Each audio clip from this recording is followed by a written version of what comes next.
ayab ti panagdayaw. Ayab ti panagdayaw. Puka ti Apo ti lubong ken amin ginaon na. Puka ti dagaken ti amin agnay ken kuana. Binangon na itirabaw da kita dala madanom, katitilan sa titaawing pasdak na ti pamuon. Sino ti maikari asumang iti bantay ti Apo, sino ti napalubusan asumrek iti nasantuan at templo na. Tinadalos ti ramid na, kanti panunot na, tinataranaw ti puso na, tinapasnag ag serbiti kinapudno, kanti saan nga gulbod. Bendisyonan ti Apo, ket awaten to ti Diyos aming mangisalak. Dagiti kakastat at tao ti masidagiti Diyos, sudat agparang iti matang ti Diyos ni Jacob.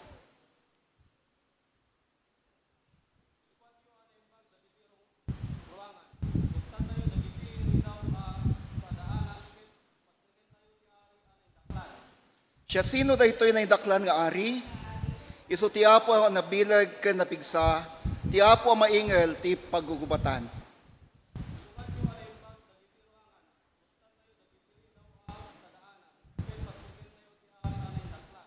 Siya sino da ito'y naidaklan nga ari, ti Apo man nakabali namin, iso tayo naidaklan nga ari.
Agkararag tayo.